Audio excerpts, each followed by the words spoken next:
Aku diusir dan diceraikan suamiku hanya karena aku bukan seorang pegawai negeri. Assalamualaikum sahabat Bunda. Semoga Allah selalu memberikan kesehatan dan kebahagiaan untuk kita semua. Buat sahabat Bunda yang sudah subscribe, semoga rezekinya dilancarkan ya. Amin ya robbal alamin. Tolong Mas, jangan lakukan ini. Aku mohon, ingat anak kita masih kecil-kecil. Tolong Mas. Dan Humaira, kau lihat, dia anak perempuan yang kita tunggu-tunggu kehadirannya.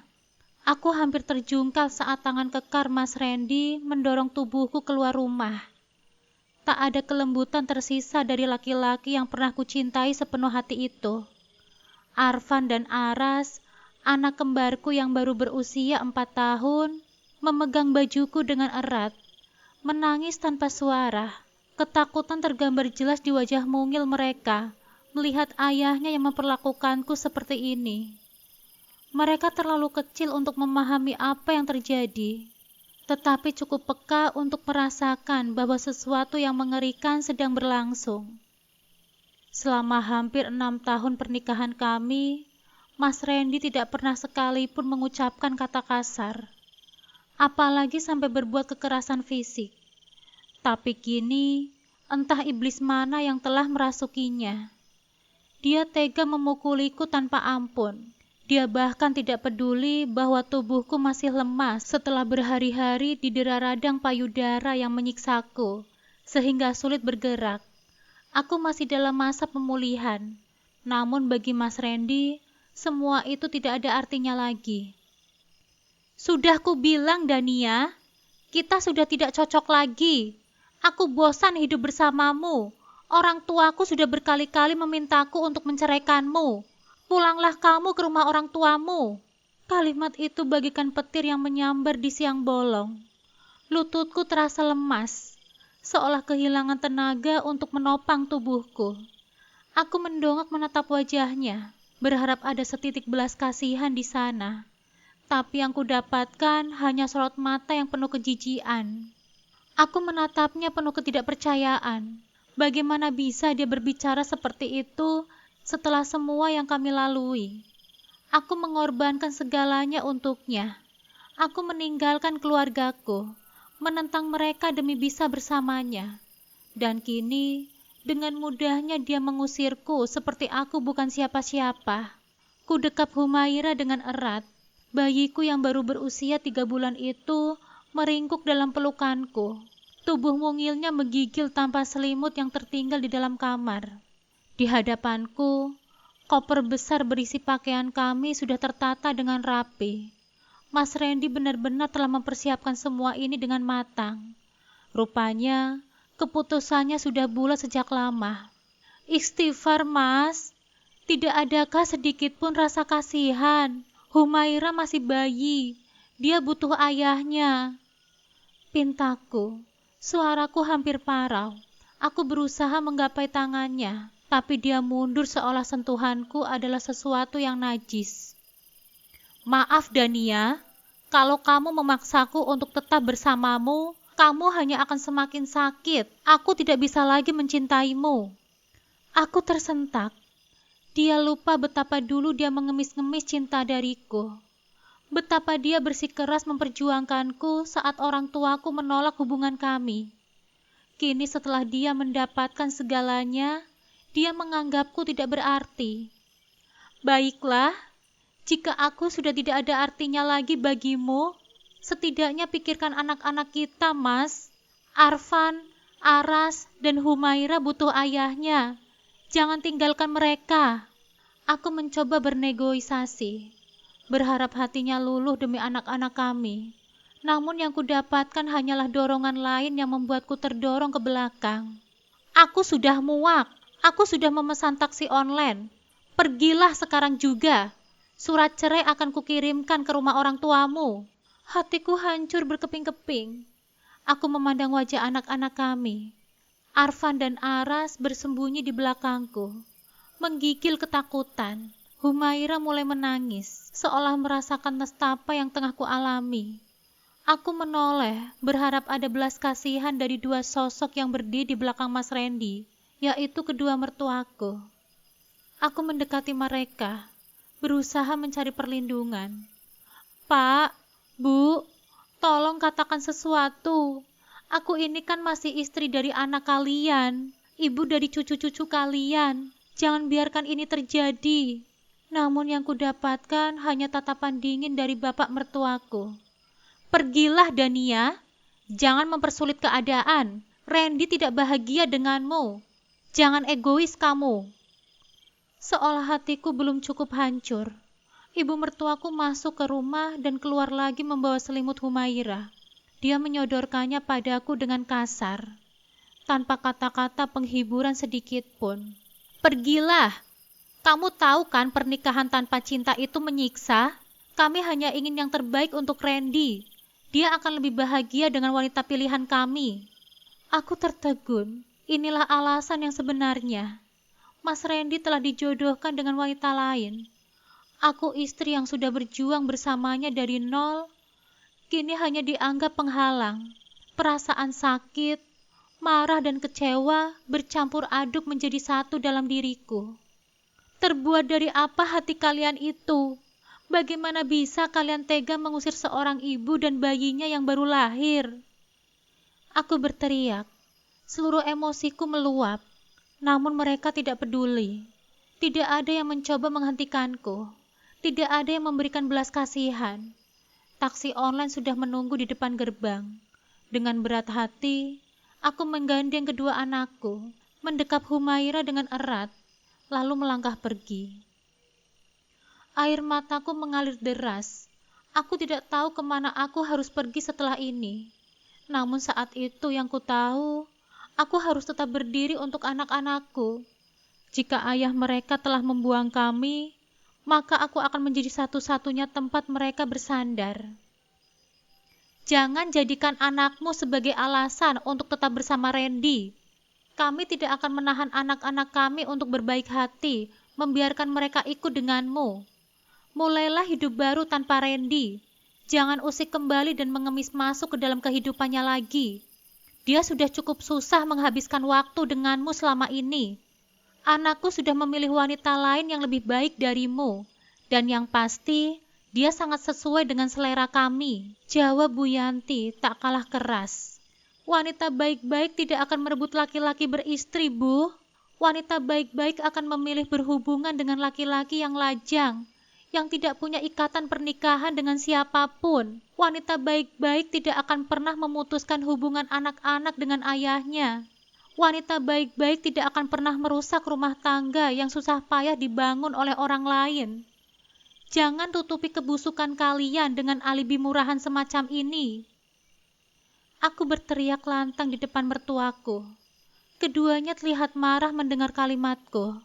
Mungkin mereka tidak menyangka aku akan bertindak sejauh ini. Beginilah wanita yang tidak pernah berpendidikan berucap, tidak ada sopan santun sama sekali, berbicara pada orang tua. Benar sekali keputusan Randy untuk menceraikanmu. Rasanya tak sabar sebentar lagi wajahku yang selama ini tertutup rasa malu akibat punya menantu yang tidak berpendidikan akan segera terobati. Wajahku akan kembali tegak karena anakku bersanding dengan wanita yang terhormat, yang bahkan jika kalau dibandingkan dengannya, tidak akan sebanding dengan ujung kukunya sekalipun. Pergilah Dania, taksi sudah menunggu kalian. Ibu mertuaku masuk ke dalam rumah, disusul oleh bapak mertuaku yang menutup pintu dengan keras.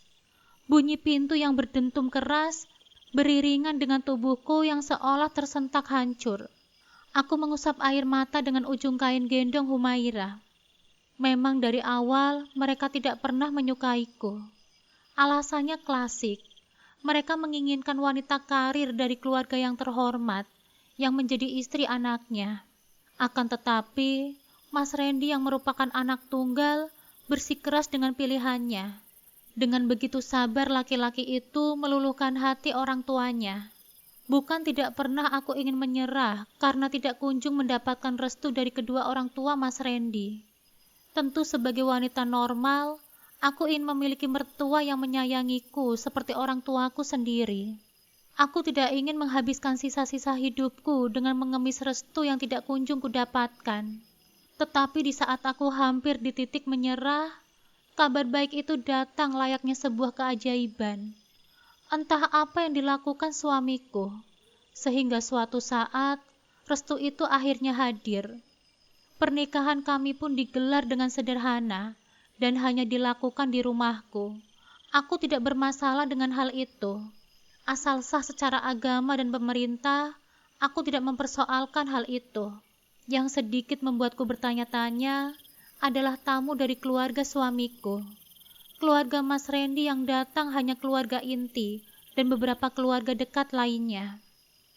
Agak heran awalnya, ketika tahu latar belakang Mas Randy yang termasuk orang terpandang hanya mengundang beberapa kerabat saja untuk hadir di pernikahan kami. Bahkan mereka langsung pulang saat akad baru saja selesai. Aku masih ingat wajah kedua orang tuaku saat itu. Tetapi demi melihatku bahagia, mereka berpura-pura tidak bermasalah dengan kepergian satu persatu keluarga Mas Randy. Mungkin sebabnya karena mereka malu memiliki menantu sepertiku. Aku berusaha abai dengan kenyataan itu. Fokusku melayani suami dengan baik setelah pernikahan. Kedua orang tua Mas Randy pun sangat kuhormati. Meski tidak jarang aku mendapati perlakuan buruk dari mereka. Sekali lagi aku berusaha abai.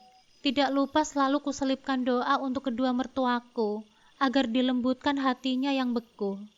Nyatanya mereka memang tidak menyediakan ruang khusus di hatinya untukku dan anak-anakku. Tetaplah kebencian yang selalu bersarang di otak mereka. Aku berbalik dan menuntun anak-anak masuk ke dalam taksi. Kulihat Bu Marwah mendekat. Selama ini dia adalah tetangga yang sangat baik. Sudah kuanggap beliau seperti ibuku sendiri. Dia sangat mengerti bagaimana perlakuan kedua mertuaku selama ini. Tetapi pengusiran yang mereka lakukan nampaknya membuatnya ikut merasakan terluka. Apalagi dengan anak-anak yang masih sangat kecil-kecil ini. Aku yakin jiwa keibuannya ikut terkoyak. Matanya menatapku cukup lama sebelum akhirnya bibirnya mampu berucap. Ya Allah Dania, yang sabar ya. Ibu tahu kamu kuat. Kamu tidak boleh lemah. Ada anak-anak yang membutuhkanmu. Jahat sekali suami dan kedua mertuamu itu. Semoga mereka terkena karma yang lebih pedih, ucap Bu Marwah sambil memelukku. Dia menyelipkan beberapa lembar uang berwarna merah dan beberapa bungkus roti untukku. Terimalah, kamu pasti akan membutuhkannya. Anggap saja itu hutang. Kamu akan membayarnya saat kamu sudah sukses dan punya banyak uang. Lanjutnya lagi. Setelah itu bergantian dia menciumi kepala anak-anakku. Dia mengatakan hal itu karena paham sekali dengan sikapku yang tidak suka sekali merepotkan orang lain. Tolong kabari ibu kalau kalian sudah sampai di tempat mbahnya anak-anak ya. Aku mengangguk di sela-sela tangisku. Bu Marwah membantuku memasukkan anak-anak ke dalam mobil. Aku memeluknya cukup lama. Tangisan kami selayaknya orang yang tidak akan bertemu lagi. Taksi online yang Mas Randy pesankan membawaku ke rumah orang tuaku. Jarak yang ditempuh hanya kurang dari 1 jam. Hanya sebentar. Biasanya aku datang mengunjungi mereka dengan perasaan senang luar biasa. Apalagi anak-anak, mereka sangat antusias dengan perjalanan mereka ke rumah mbah mereka. Tetapi kenyataannya, kali ini kami datang ke sana tanpa Mas Randy. Dengan keadaan yang begitu menyedihkan pula. Entah bagaimana tanggapan kedua orang tuaku nanti. Aku takut sekali mereka akan bersedih memikirkan nasibku. Tetapi menyembunyikannya pun bukan pilihan yang bijak. Aku pun butuh tempat perlindungan setelah pengusiranku dari rumah. Terima kasih ya Pak. Aku mengucapkan terima kasih pada supir taksi online yang membawa kami. Dengan cekatan, laki-laki yang kutaksir seumuran dengan ayahku membawakan barang-barang kami ke teras rumah. Dari raut wajahnya, aku bisa melihat keprihatinnya yang dia rasakan saat melihatku.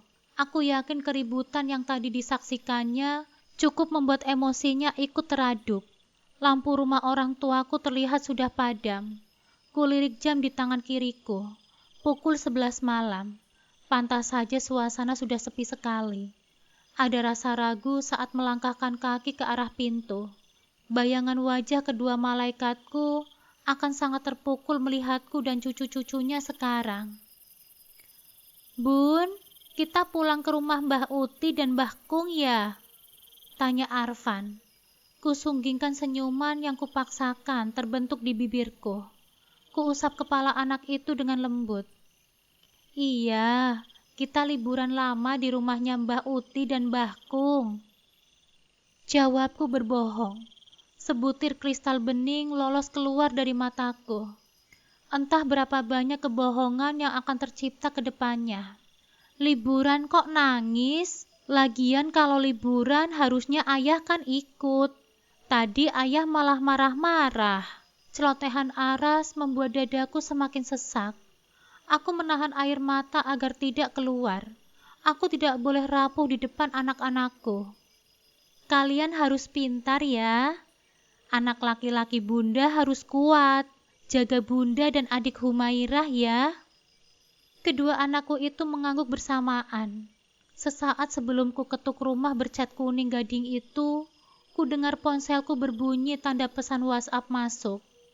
Bergegas aku membukanya, berharap ada keajaiban dari laki-laki itu. "Bajumu dan anak-anak yang tertinggal akan aku paketkan ke alamat orang tuamu. Tidak perlu beralasan kemari untuk mengambil pakaian dan barang-barang." Mas Randy mengirimkan pesan itu untukku. Aku mengusap dada yang kembali nyeri. "Segitu hinanyakah aku di matamu, Mas?"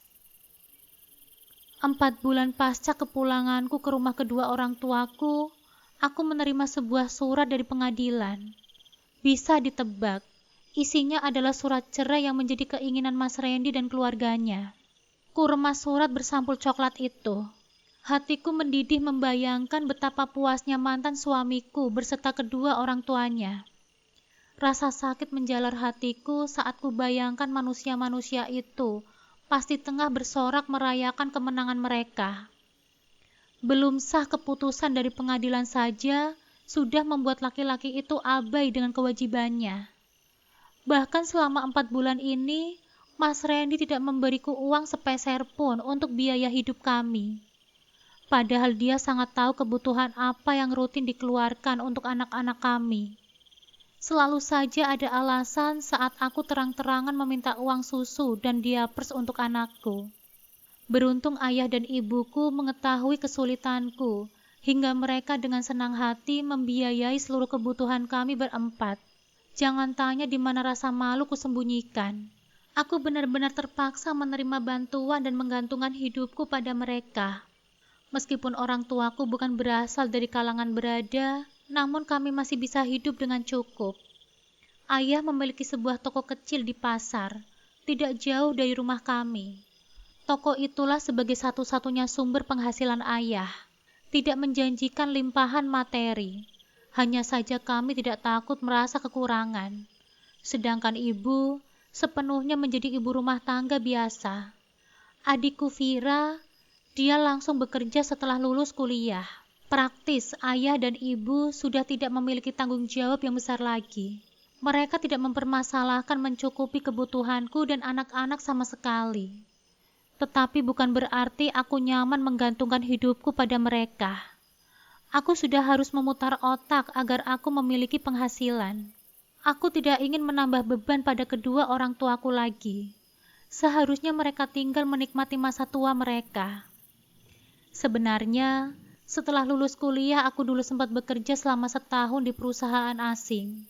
Aku pernah menikmati gaji belasan juta rupiah per bulan dan sangat cukup untuk menghidupi diriku sendiri. Beruntung aku tidak terbawa arus. Gajiku yang cukup lumayan itu membuatku mampu membeli sepetak tanah tidak jauh dari rumahku. Sayangnya setelah aku menikah dengan Mas Randy tidak mengizinkanku untuk bekerja. Dia beralasan masih mampu untuk menafkahiku dengan sangat layak. Dia ingin aku fokus menjaga anak-anak, tetapi kini semuanya berakhir seperti ini. Aku terbuang setelah permintaannya kuturuti. Mas Randy justru menceraikanku dengan alasan aku tidak berkarir sehingga tidak mampu menunjang kemapanan finansial keluarga kami. Sebenarnya kupikir itu hanya alasan saja. Dia memiliki selingkuhan yang memiliki karir sebagai seorang guru. Dia tengah bahagia melewati kehidupannya saat ini. Dia lupa bahwa anak-anaknya masih sangat membutuhkan sosoknya. Bahkan sekedar nafkah pun tidak dia berikan. Entah dia tengah euforia karena hubungannya dengan Anya yang nyaris tanpa penghalang atau memang benar-benar abai dengan kewajibannya.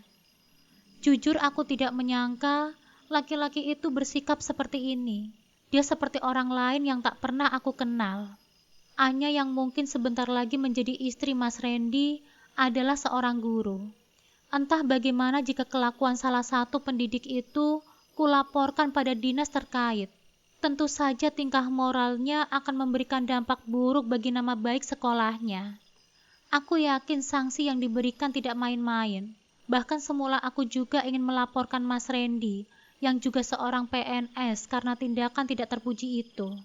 Namun kuurungkan niatku untuk melaporkan mereka berdua, karena aku masih ingat ancaman dari pihak Mas Randy dan keluarganya, yang akan mengambil paksa anak-anakku jika aku berbuat nekat. Aku teramat takut kehilangan mereka. Dan lagi, aku masih ingin menjaga perasaan anak-anakku. Bagaimana jika kelak berita tentang keburukan ayahnya justru menjadi beban mental mereka sendiri? Aku tidak ingin anakku menjadi korban akibat perceraian ini. Biarlah aku yang menanggung semuanya. Asal tidak kehilangan satupun anakku. Aku tidak akan pernah ikhlas jika mereka memisahkanku dengan mereka. Anak-anak adalah sumber kekuatanku. Meskipun kini aku sendiri kesulitan, bahkan untuk membeli diapers untuk anak bungsuku. Terpaksa aku tidak memakaikan diapers Humaira setelah berkali-kali aku meminta Mas Randy memberikan uang untuk membelinya. Sekali lagi aku beruntung, karena Humaira pun sangat mudah beradaptasi dengan kebiasaan barunya tanpa diapers. Nia, ini beneran mempelai prianya suami kamu? Sari teman kuliahku mengirimkan pesan lewat WhatsApp saat aku tengah memberi ASI Humairah. Ku baca lekat-lekat tulisan pada foto undangan yang dikirimkan oleh Sari. Aku menarik nafas perlahan dan menghembuskannya. Benar, Randy Gunawan. Mas Randy bahkan menikah setelah 2 hari putusan pengadilan turun. Ada rasa sesak yang sulit kulukiskan. Kupandangi wajah anak-anakku satu persatu. Wajah yang tak pernah gagal membuatku tersenyum dan kembali kuat. Bagaimana hidup mereka ke depannya setelah semua ini terjadi? Jika kemarin saja ayahnya lupa dengan mereka, apalagi sekarang. Aku takut sekali dengan psikologis mereka yang harus kehilangan ayah mereka semenjak dini. Aku takut mereka tumbuh menjadi anak introvert tanpa dukungan dari Mas Randy. Bukankah masa anak-anak sangat membutuhkan perhatian dari sosok ayah dalam kehidupan mereka? Iya, itu mantan suamiku. 2 hari yang lalu, surat putusan pengadilan sudah kuterima. Kukirimkan pesan balasan untuk Sari. Aku dan Sari cukup dekat, jadi aku tidak perlu takut menceritakan masalah pribadiku dengannya. Kulihat dia mengetik balasan lanjutan untukku lagi. Yang sabar ya Nia. Gak nyangka ternyata Anya nikah sama Mas Randy. Anya itu tetanggaku Nia. Tulis Sari kembali. Doakan aku dan anak-anakku agar kuat ya. Balasku. Belum saatnya menceritakan panjang lebar dengan sahabatku itu. Pasti. Kamu yang sabar ya. Kamu harus kuat demi anak-anakmu. Kubalas dengan emotikon jempol untuknya. Aku tidak bisa lagi menahan air mataku agar tidak keluar. Rasa sakit yang bertubi-tubi ini membuatku sangat tersiksa. Jika kemarin-kemarin aku masih mengharap keajaiban Mas Randy akan mengubah pikirannya, kini tidak lagi. Mas Randy bahkan melewatkan kewajibannya pada anak-anak. Sungguh Mas Randy yang kukenal sebelumnya sangat berbeda dengan Mas Randy yang sekarang. Dia kehilangan nuraninya hanya untuk menikahi gadis bernama Anya itu. Undangan yang sudah disebar itu tentu saja menjadi bukti bahwa rencana laki-laki itu tidak main-main. Dia dan Anya pasti sudah merencanakan ini jauh-jauh hari. Dia benar-benar menggantikan posisi yang selama ini kutempati dengan Anya. Gadis itu memang memiliki paras yang rupawan. Hampir semua definisi kecantikan terdapat pada sosoknya. Oleh karenanya, aku tadinya heran, mengapa laki-laki beristri dan memiliki putra 3 yang menjadi pilihannya. Apakah tidak ada laki-laki lain yang berhasil membuatnya jatuh hati? Mengapa harus suamiku? Mengapa harus ayah dari ketiga anakku? Sebenarnya kala itu, aku sempat menemui Anya, berharap akan ada rasa iba di hatinya. Namun sungguh jawaban yang sungguh menyakitkan aku terima. Kami berdua itu saling mencintai. Orang tua Mas Randy juga merestuinya. Bukankah mereka menginginkan wanita karir untuk bersanding dengan anak laki-laki mereka satu-satunya? Akulah yang selama ini mereka cari. Mbak nggak boleh egois. Mundur saja sana. Mas Randy dan keluarganya tidak menginginkan kalian lagi, ucap Anya. Dengan tanpa beban, kalimat bernada hinaan itu mengalir lancar dari mulutnya. Kecantikan yang paripurna itu seolah luruh dengan kebusukan hati yang dimiliki gadis itu. Tidak ada harga diri yang tersisa, hanya rasa jijik pada sosoknya yang terlihat sangat bangga dengan pencapaiannya merebut suami orang. Tidakkah kasihan melihat anak-anakku yang masih butuh sosok ayahnya? Paling tidak, mempertimbangkan hal itu, saya yakin kamu masih punya nurani, ujarku agak mengemis. Dia memutar bola mata dengan malas. Sungguh aku harus bersabar menghadapinya. Hentikan omong kosong itu. Perihal hati tidak bisa dipaksakan. Jangan egois. Pulang saja sana. Percuma sekali kamu datang mengemis padaku. Karena keputusan kami sudah bulat, Mbak. Kami akan segera menikah setelah kalian resmi bercerai. Orang tua Mas Randy tidak pernah suka terhadapmu. Kurasa kamu sudah paham alasannya, Mbak. Tolong mengalahlah. Jangan jadi benalu untuk kehidupan Mas Randy. Apakah harus aku sodorkan kaca padamu agar kamu tahu betapa memalukannya dirimu ini? Tanganku refleks menampar pipi Anya. Kulihat matanya melotot karena tidak menyangka dia mendapatkan perlakuan kasar dariku. Kulihat pipi kanannya memerah setelah mendapatkan serangan dariku. Beberapa pengunjung melihat perbuatanku. Aku sudah tak peduli. Aku sudah lelah menghadapinya. Seolah kalimatku yang berderet-deret itu sama sekali tak menyentuh hatinya. Kemana larinya perasaan yang dimilikinya? Bukankah dia sama-sama perempuan? Seharusnya dia tahu bagaimana rasanya jika berada di posisiku. Lancang kamu ya, Mbak. Aku laporkan kamu ke polisi, biar membusuk sekalian bersama bayimu itu di penjara, teriaknya sambil memegangi pipinya yang bercorak merah bekas tamparanku. Matanya merah menahan tangis, bukan karena sakit. Aku yakin harga dirinya terkoyak akibat perbuatanku. Apalagi hampir puluhan pasang mata melihat kami bersitegang seperti ini. Silahkan saja, aku tidak takut. Berani kamu melaporkan aku akan melakukan hal yang jauh lebih kejam. Aku menyimpan bukti-bukti kebusukan kalian. Jangan kalian anggap diamku karena tidak bergerak. Aku punya bukti perselingkuhan kalian yang bisa menyeret kalian ke balik jeruji besi. Aku pun bisa melaporkan kalian ke instansi kalian bekerja. Tidak hanya nama baik, bahkan karir kalian kupastikan akan hancur. Ancamku. Kupasang wajah serius agar dia tahu aku tidak main-main dengan ucapanku. Anya mendelik kaget. Dia mungkin tidak menyangka aku punya keberanian menggertaknya. Dia diam sambil menggigit bibir bawahnya. Aku mendicik sinis melihat ekspresinya. Jangan main-main denganku ya, ucapnya dengan suara tertahan. Apakah mataku kelihatan tengah bermain-main? Tidak ada alasan apapun darinya, dia berlalu dari hadapanku dengan langkah cepat sambil menjinjing tasnya. Kutengok wajah Humaira yang masih terlelap di pelukanku. Rasa iba menyelimutiku mengingat dia harus ikut kubawa berjuang untuk mempertahankan keutuhan rumah tangga kami. Terpaksa sekali ku bawa dia bertemu dengan calon istri ayahnya itu. Tadinya aku harap dengan melihat seorang bayi yang nasibnya terkatung-katung karena perseteruan orang tuanya membuat Anya akan luluh.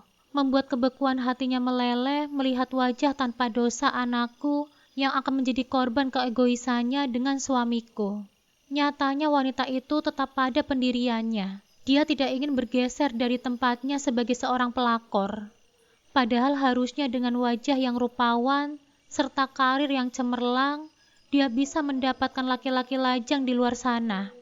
Laki-laki yang tidak bermasalah dengan siapapun, sehingga dia bebas melenggang hidup bahagia tanpa perlu mengukir rasa sakit pada hati perempuan lain.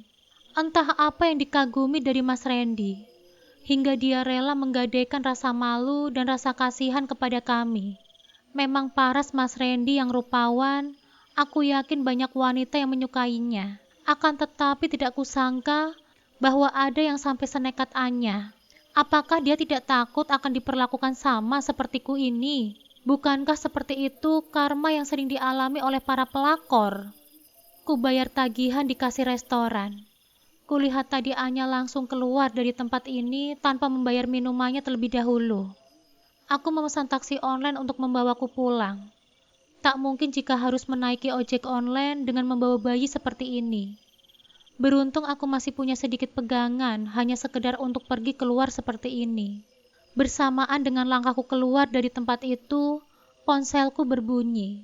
Sebuah pesan masuk dari Mas Randy terpampang di sana. Apa yang kamu lakukan, Dania? Tindakanmu itu membuatku semakin jijik dan ingin segera mempercepat proses perceraian. Jangan coba-coba kamu nekat menemui Anya, bahkan untuk mengancamnya. Kamu tidak akan mendapatkan apa-apa kecuali kehilangan salah satu dari anakmu. Ternyata Anya langsung mengadukan insiden penamparanku terhadapnya pada suamiku. Air mataku lolos. Kemana lagi aku harus mencari perlindungan, jika suamiku sendiri sudah tidak peduli lagi dengan kami. Bahkan dia lebih mementingkan perasaan selingkuhannya dibandingkan denganku, ibu dari ketiga anak-anaknya. Ku dekap anakku kuat-kuat. Di sanalah aku berharap kekuatan sekedar bertahan untuk melewati semua yang masih terasa mimpi. Bohong sekali jika aku bisa langsung kuat dan tegar menghadapi perceraian ini. Kehilangan separuh jiwaku tentu bukan perkara mudah. Apalagi satu-satunya kesalahanku hanya karena tidak memiliki karir.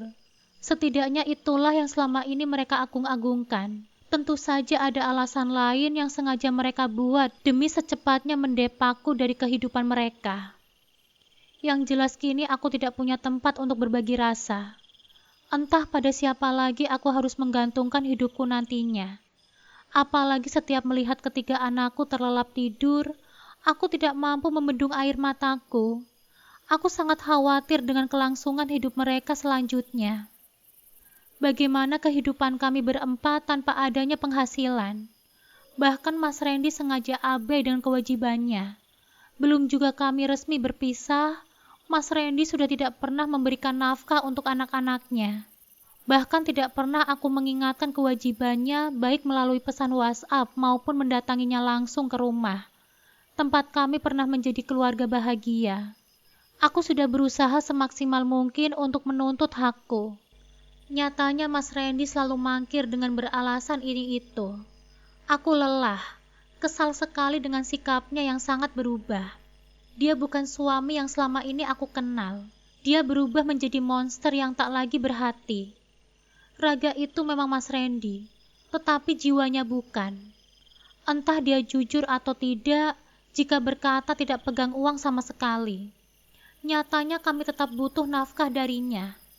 Bahkan dengan sangat terpaksa, ku hentikan jatah susu untuk si kembar dan diapers untuk Humairah pun hanya kupakaikan saat malam hari atau bepergian saja.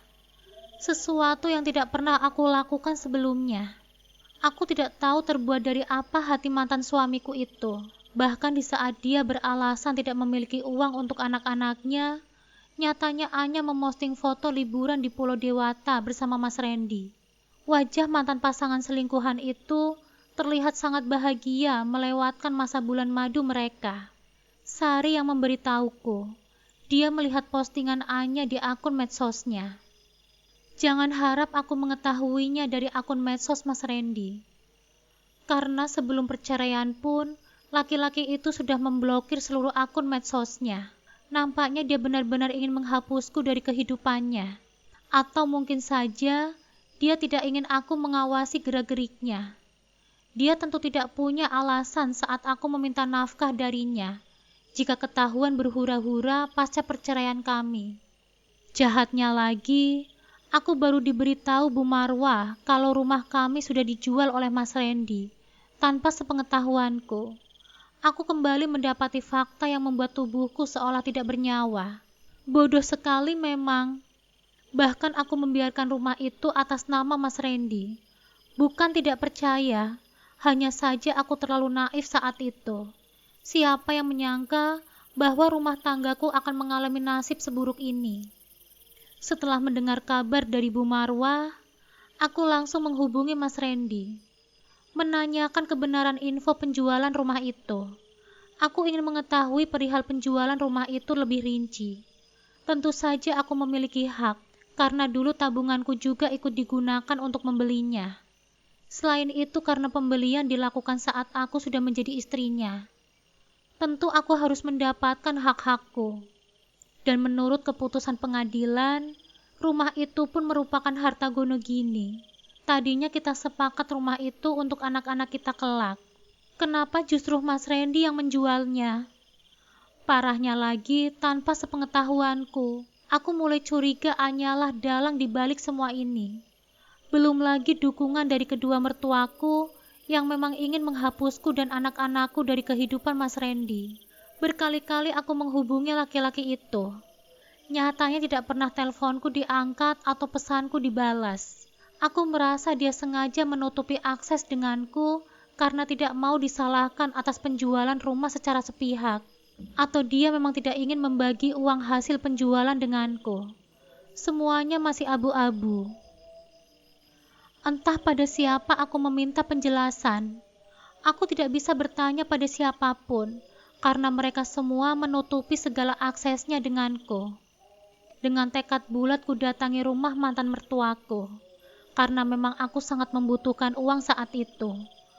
Ku kesampingkan harga diriku demi anak-anak, meskipun aku punya gambaran perlakuan apa yang akan kuterima. Ternyata kekecewaan yang harus aku dapatkan. Kedua mantan mertuaku yang memang dari awal tidak menyukaiku bersikap dingin. Kedatanganku hanya diterima di teras rumah tanpa disuruh masuk.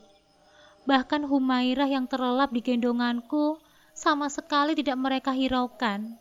Tidak ada keinginan mereka sama sekali untuk melihat buah cinta anaknya denganku. Mereka melihat kami seperti pengemis yang menjijikan. Kedua orang itu menampakkan muka yang keruh. Bahkan tidak ada rasa kasih sayang sama sekali untuk manusia mungil di pelukanku. Aku sungguh terpukul mendapati perlakuan mereka. Mereka mungkin lupa, Humairah adalah darah daging mereka. Darah mereka yang mengalir di dalam tubuh anakku. Sebenci apapun mereka pada anakku, mereka tidak akan pernah bisa melupakan fakta itu. Anakku adalah keturunan mereka yang sah. Maaf Dania, jika kedatanganmu kemari akan menanyakan soal uang penjualan rumah, kamu hanya melakukan hal yang sia-sia.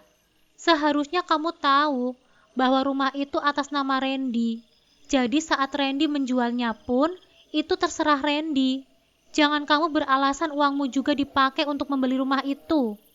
Lagi pula, apakah ada buktinya kalau uangmu dulu juga ikut digunakan? Randy itu kan PNS. Jadi mana mungkin dia pakai uangmu untuk ikut membeli rumah itu? Jangan membebani Randy dengan rengekanmu tentang anak-anak.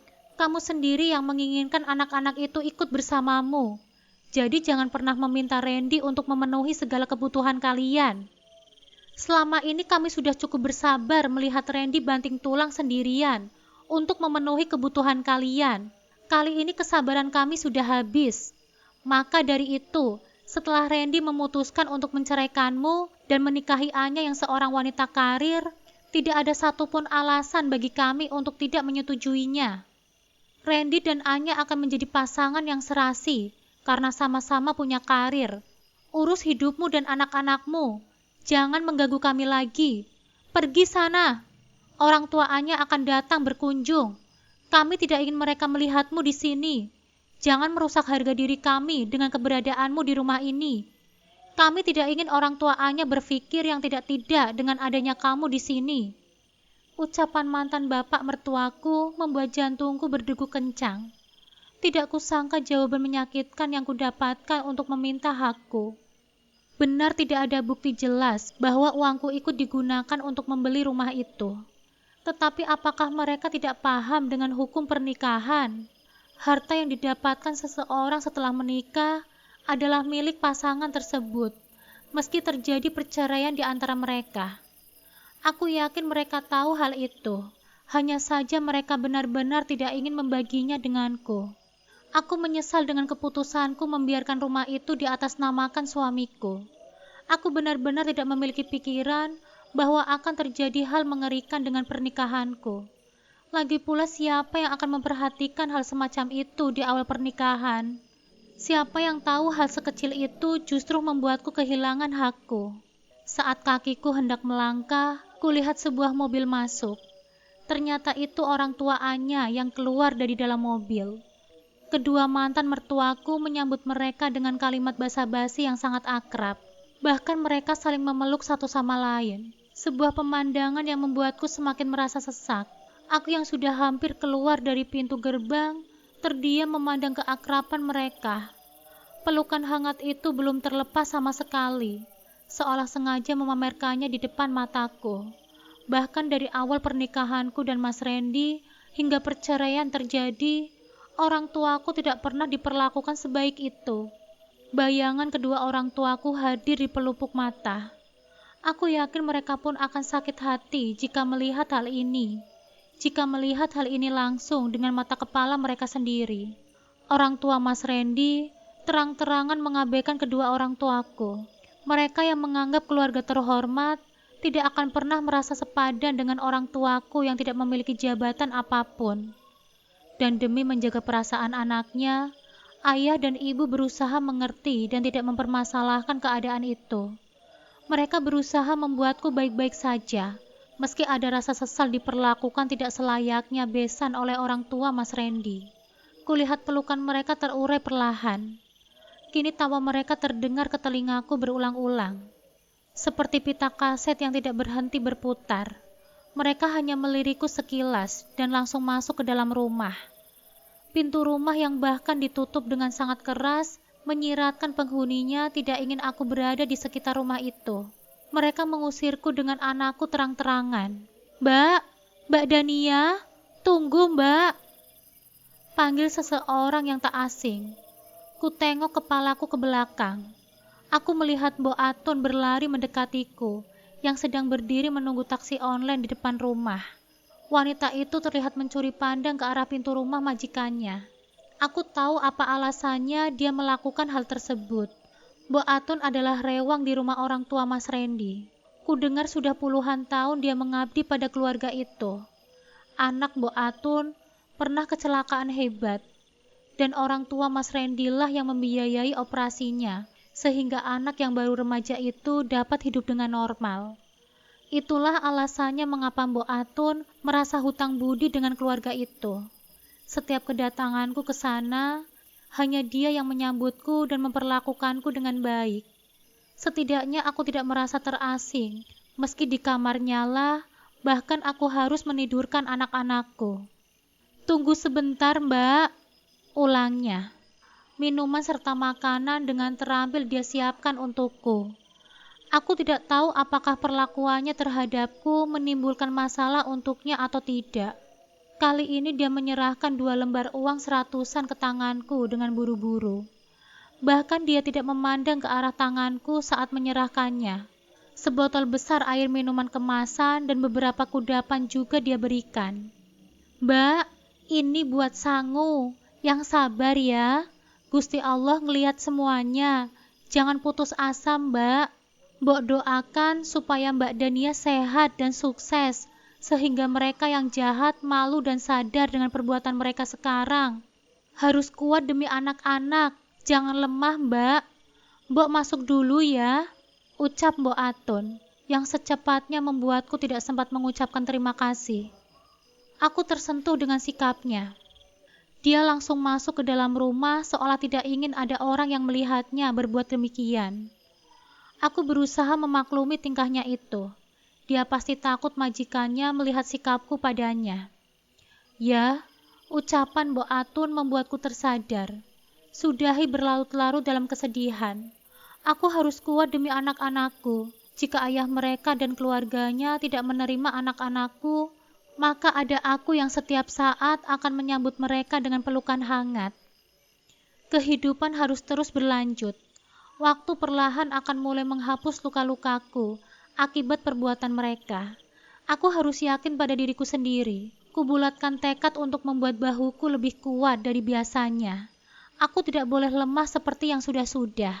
Aku harus menuntaskan rasa sedih di hatiku agar fokusku membesarkan anak-anak tanpa bantuan ayahnya dapat dilaksanakan dengan baik.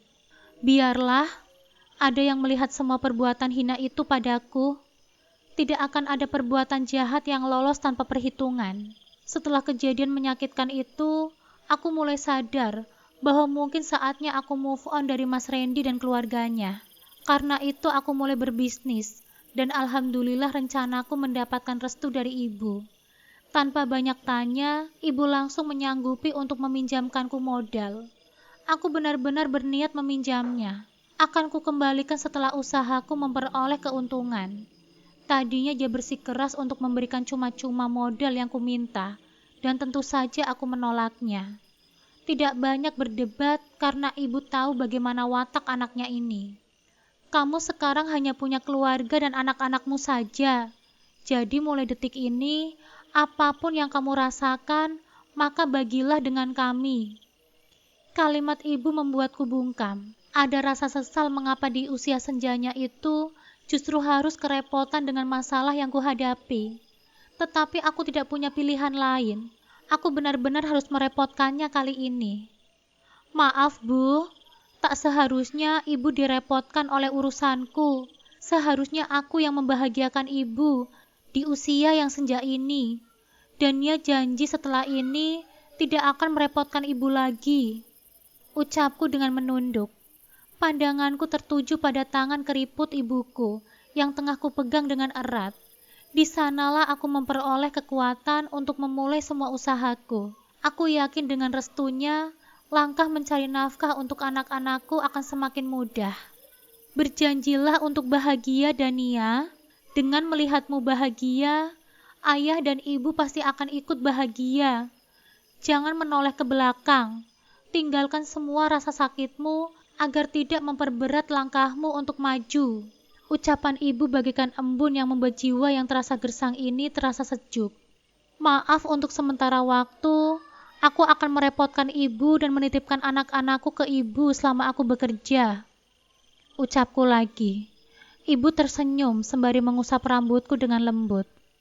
Humaira biar sama ibu saja. Kamu fokus dengan usahamu mencari nafkah untuk anak-anakmu. Buktikan kalau kamu bisa berdiri tegak tanpa mengemis hak anakmu pada ayahnya. Biarkan mereka merebut semua hakmu. Asal bukan anak-anakmu yang diambil. Ikhlaskan saja. Ibu yakin suatu saat nanti dia akan mencari anak-anaknya. Dan saat itu terjadi, maka ibu pastikan kamu sudah mampu menegakkan kepalamu di depan mereka. Ujar ibu dengan lantang. Matanya mengilatkan kemarahan yang dia pendam untuk mantan menantunya dan keluarganya. Mungkin saja selama ini beliau sudah paham dengan perlakuan tidak adil yang mertuaku dan suamiku lakukan padaku. Hanya saja demi menjaga perasaan anak perempuannya, beliau rela memendam rasa tidak suka itu sendirian. Lagi pula siapa yang tidak akan sakit hati anak yang dibesarkan dengan penuh kasih sayang itu disia-siakan oleh keluarga suaminya. Dania anakku, kamu adalah anak yang kuat. Kamu ingat dulu saat masih kelas 3 SD, bahkan kamu tidak menyerah saat lawan lomba larimu adalah anak-anak kelas 6. Kamu dengan kaki mungilnya tetap melanjutkan pertandingan lari meski hampir terjungkal. Ya, meskipun hidup ini tidak sesederhana lomba lari, Paling tidak kamu bisa membuktikan bahwa dirimu adalah perempuan yang kuat, ucap ibuku. Sambil membelai rambutku dengan sangat lembut, wanita yang tak sangat ingin kebahagiaan itu tidak pernah gagal memberiku semangat untuk terus bangkit menghadapi semua permasalahan ini. Baiklah, aku berjanji tidak akan melemah, meski kesulitan untuk menjalankan usaha ini pasti datang silih berganti. Ku posting foto ayam bakar lengkap dengan sambal dan lalapan di beberapa akun media sosialku. Ku buang rasa malu jauh-jauh agar tidak mengganggu langkahku. Tidak lagi kupedulikan ijazah sarjanaku yang tidak kugunakan untuk melamar pekerjaan. Aku tidak mau meninggalkan anak-anakku jika harus bekerja di tempat lain. Biarkan saja asal halal, aku harus menjalani semua usahaku ini dengan penuh semangat. Anak-anak membutuhkan biaya yang tidak sedikit. Beruntung mereka tidak pernah mempermasalahkan kehidupan yang mereka jalani saat ini. Aku bersyukur benar-benar memiliki anak-anak yang sangat tangguh. Beberapa saat aku memosting tawaran ayam bakarku di media sosial, terdengar notifikasi dari ponsel yang kuletakkan di atas meja dapur. Dengan semangat aku meraih benda tersebut dan kini sudah beralih di tanganku. Ku tengok postinganku di aplikasi berwarna biru. Sudah 8 orang yang mengomentari postingan tersebut. Ada desir bahagia meski cepat-cepat aku menguasai diri. Aku tidak ingin bercepat-cepat berpuas diri. Apalagi di awal usaha seperti ini. Seandainya dekat, tulis Bella, teman SMA aku dulu. Anak itu sekarang menetap di Semarang. Tentu saja dia tidak bisa menikmati makanan buatanku ini. Aku tersenyum sesaat kemudian ku balas emotikon senyuman di komentarnya. Wah, ready di Mulyasari mbak? Tanya Nia, adik kelasku. Kami sama-sama anggota pengurus OSIS di SMA dulu. Mulyasari dengan tempatku tidak terlalu jauh. Jika harus melakukan sistem DO, aku tidak keberatan. Apalagi untuk menarik pelanggan. Semangatku tiba-tiba naik berkali-kali lipat. Mbak, aku sudah WA, ceki mbak, tulis akun Irma. Kali ini aku agak asing dengannya. Beberapa akun di aplikasi biru, tidak semuanya aku kenal.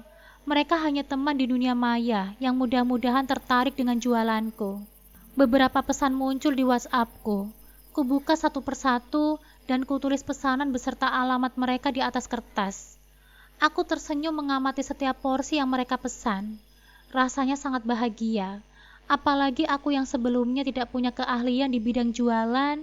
Mudah-mudahan ini awal yang baik. Lumayan setelah ku rekap hari ini sudah masuk pesanan 20 potong ayam bakar. Mulai ku siapkan pesanan mereka sambil mengecek ponselku kembali. Mungkin saja ada pesanan tambahan yang pastinya akan semakin menambah pemasukanku. Setelah memastikan semuanya sudah penuh, aku mulai memasukkan setiap pesanan menggunakan paper bag yang aman untuk makanan panas. Meskipun baru merintis usaha ini, aku tidak mau asal mengerjakannya. Aku tidak mau pembeli kecewa yang nantinya akan merugikan usahaku. Bahkan aku sudah menyiapkan stiker yang kudesain sendiri menggunakan laptop lawas milikku, yang masih tersimpan di lemari lamaku. Benar-benar aku mempersiapkan semuanya sebaik mungkin. Ayam bakar berkah 3 saudara. Ya, nama itu aku ambil dari jumlah ketiga anakku yang aku harap bisa membawa keberkahan dalam usaha ini. Tring! Notifikasi dari aplikasi Facebook terdengar. Sebuah inbox masuk. Semangat sekali aku membukanya. Berharap ada pesanan tambahan lagi. Karirmu mentok sebagai penjual ayam bakar. Hatiku panas seketika. Akun Anya Gunawan milik Anya yang mengirimkan inbox tersebut. Entah dari mana dia bisa tahu bahwa aku sekarang menjual ayam bakar. Aku ingat beberapa teman termasuk Sari membagikan statusku. Mungkin istri mantan suamiku itu tahu dari sana. Geram sekali karena dia pun menikmati uang suamiku, sehingga anak-anakku yang harus terabaikan. Kuputuskan untuk mengabaikan pesan darinya. Tidak ada waktu untuk mengurusi keluarga itu lagi. Kutata paperbox di depanku ke dalam box plastik besar agar mudah membawanya menggunakan motorku. Aku juga memastikan semuanya aman agar bungkusan maupun isi makanan yang kubawa tidak akan bermasalah nantinya. Aku mencoba mengalihkan rasa kesalku dengan berpikir fokus pada pekerjaan di hadapanku. Tidak boleh ada kesalahan atau kekurangan, apalagi jika karena pengaruh wanita tidak tahu diri itu. Biarkan saja, aku ingin hidupku tenang dan tidak mudah terpancing dengannya. Masih ada anak-anak yang harus aku urusi. Dan tentunya itu lebih penting. Jangan sampai energiku yang pas-pasan ini justru terbuang sia-sia untuk Anya. Ponselku berbunyi lagi. Kulirik sekilas. Sebuah inbox masuk lagi di aplikasi Facebook. Masih dari Anya. Kutarik nafas perlahan. Bersiap aku membaca sesuatu yang pastinya membuatku sakit hati. Lihatlah, bahkan saat kamu kesulitan memperoleh nafkah dari suamiku untuk anak-anakmu, aku justru mendapatkan hadiah mahal dari dirinya. Lanjutnya, mataku membelalak melihat foto selanjutnya yang dikirimkan oleh wanita itu. Anya dengan tubuh seksi berbalut kaos warna maron berpose di atas motor keluaran terbaru. Yang ku tahu motor tersebut harganya hampir 30 juta rupiah. Sebuah angka fantastis mengingat kebutuhan susu dan diapers anak-anak yang tidak bisa tertunaikan oleh ayah mereka. Ku remas dadaku yang terasa sangat nyeri. Tidak apa-apa jika nafkah untuk anak-anak tidak terabaikan, karena itu juga hak istri laki-laki itu sekarang. Tapi justru yang terjadi, Mas Randy tidak pernah memberikan sedikit pun nafkah untuk darah dagingnya. Jari-jariku bergetar membalas pesan tersebut untuk Anya. Amarahku benar-benar bergejolak hebat. Maaf, kali ini aku tidak mau diam saja. Silahkan nikmati hak anak-anakku. Barangkali gaji wanita karir ini tidak mencukupi untuk kebutuhan hidupnya, hingga menghalangi hak 3 orang anak memperoleh nafkah dari ayahnya. Tutup mulutmu. Kamu tidak tahu berapa gaji wanita karir sepertiku. Bahkan dia yang memulainya sendiri, mengapa dia yang meledak-ledak seperti itu? Wanita yang pandai bersolek itu memang tidak pandai membawa diri. Dia sangat mudah marah dan menyalurkan emosinya secara langsung. Kututup aplikasi biru itu. Kulanjutkan membuka pesan WhatsApp dari nomor baru. Pesanan ayam bakar lagi. Alhamdulillah, lebih baik aku mengurusi hal seperti ini. Kurekap pesanan untuk esok hari. Alhamdulillah berkat rekomendasi dari pelanggan hari pertama, sekarang masuk 50 box ayam bakar plus nasi dilengkapi 1 macam sayur. Kutawarkan beberapa menu masakan yang tentunya aku kuasai. Tidak lupa juga kuposting jualanku hari ini. Beberapa screenshot testimoni pembelian juga kucantumkan. Tentu saja ini sangat penting, mengingat usaha ini baru saja aku jalani. Aku harus memperoleh kepercayaan dari calon pembeli baru maupun pelangganku mengenai makanan yang aku jual. Rasa lelahku menguap seketika setelah kuhitung penghasilan hari pertamaku. Tentu aku tidak boleh berpuas diri dengan hasil ini. Aku tidak mau semangatku menggebu-gebu hanya di awal saja. Ku dengar Humaira menangis di ruang depan televisi. Ku susul segera, karena sekarang waktunya tidur untuk anak bungsuku.